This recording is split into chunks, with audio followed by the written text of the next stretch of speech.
probably one of your favorites too, called What Child Is This? It's yours, Tara. Tara's all excited about this. The second verse, I want to read the second verse to you.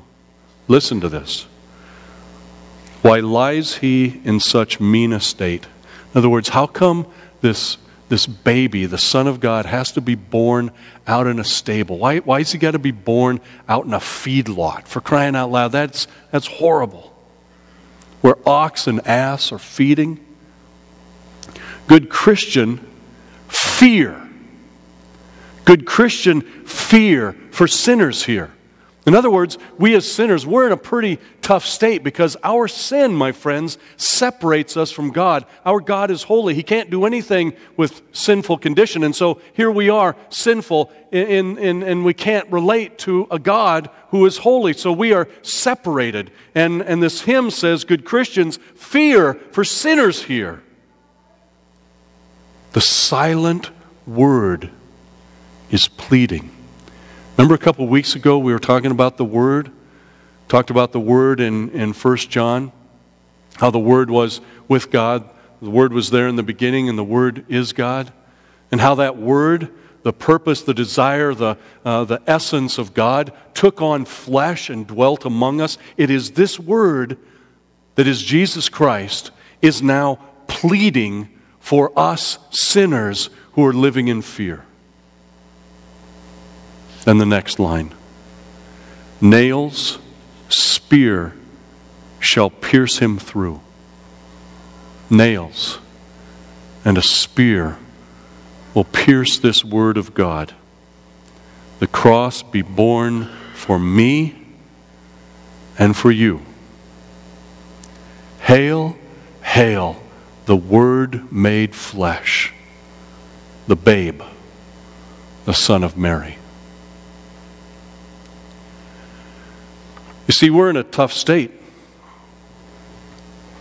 We're left staring into the steely cold eyes of death ourselves, the death of our loved ones, our own mortality, and we are totally vulnerable. We are totally powerless. We can do nothing to ward off death, nor can we do anything that changes that state of relationship with our God. We're in a bad situation. We're in a situation of potentially being separated from God forever. They call that hell, by the way. So what happens? Christmas happens. God is continuing to do something that He began from the very beginning of time, has moved through the law and has been proclaimed by the prophets. Now God is acting among us. In the gospel lesson, we hear these words. We discover what God is up to. We hear the angel that comes to Mary, and the angel says these words, "Do not be afraid, Mary. Do not be afraid. For you have found favor with God." That sounds pretty good, doesn't it? You will be with child. Wait a second. She's a young gal. She's never had sexual relationships with anyone. What's this angel talking about? I found favor with God and we can become pregnant. Only I've never had sexual relations. What's going on? You will be with child. You will give birth to a son. And you are to give him the name Jesus, Yeshua. Now you heard during the children's sermon that the name Jesus means Savior.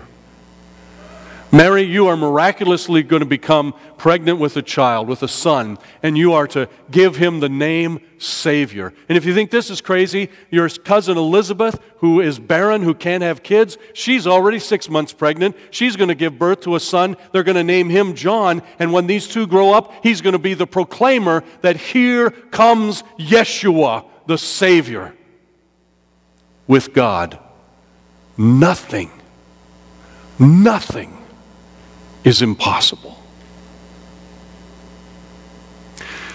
Sherry and I, as we were having kids, we had to, of course, pick names, and we probably did the name selection in the most unique way of anybody. We'd go to the movie theaters, and we'd watch the movie, and then we would watch all the credits. And as the credits are rolling, we're looking at all the names. And then we talk about the names afterwards, and sometimes we talk so long that the lights in the theater would come up, and the guy with the broom and the trash can is cleaning up the place, and we're still sitting there talking about the names, and they're kind of wondering if we're a little crazy. And people accuse us of going to too many James Bond movies because we have one son, Ian Fleming, and another son, Sean Connery, so they said we went to way too many James Bond movies. I don't know. But I can tell you this, we did not have an angel that came and proclaimed to us, this is what you're to name your children. Mary had an angel sent by God to continue this process of salvation that God outlined from the very beginning of time.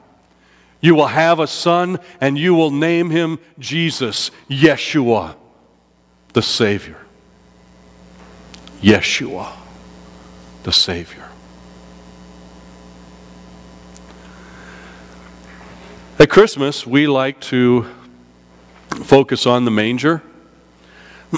We like the cute little baby there. You know, this little baby has a nice golden halo, and everything looks so nice and sweet, and the animals are nice and clean, and everybody, and it's just wonderful, and the angels up there, and we just like, you know, this little baby Jesus. But Christmas only has meaning. Christmas moves beyond nostalgia and fluff as we recognize that this baby does not remain a baby, but grows into a man. And this man goes out and he ministers among all of God's people. And he does some extraordinary things. He does miraculous things to reveal the glory of God. He heals people who have been broken, who have been sick from birth, and suddenly they are restored to health. He goes out and he casts out demons. And as these evil demons are leaving the possessed person, these demons scream out, "What have you to do with us, O Son of God?" They know who he is. Jesus teaches with such authority that the leaders say, "Where is this coming from? Who is this guy?" He's a Son of God. He is Yeshua, the Savior. He even raises people from the dead. Yeshua, Jesus, the Savior, came for one reason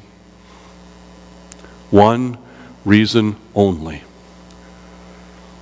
of which Christmas is but a part. He came to pay for your and my penalty for our sins. Scripture says what you deserve for your sins is death. And you're powerless to do anything about it. But Yeshua comes. Jesus comes. And he willingly, lovingly dies on the cross because he loves you. And he dies on the cross and restores you in relationship with God. Suddenly you have power in the face of death, not because of who you are, but because of who God is. And lest you doubt, those angels, just as they proclaimed to the shepherds, "Go to Bethlehem and see what's going on," just as those angels revealed to Mary and Joseph what was going on, those angels again reappear, and they are there at his tomb. And as his disciples come and say, "Where is he?" they say, "He is not here. He is risen. He is risen just as he said he would." So that you can know that he has power over death, that he is the living Lord, that he is Yeshua, the Savior. He has broken the back of death for you and those you love. That is what Christmas is about.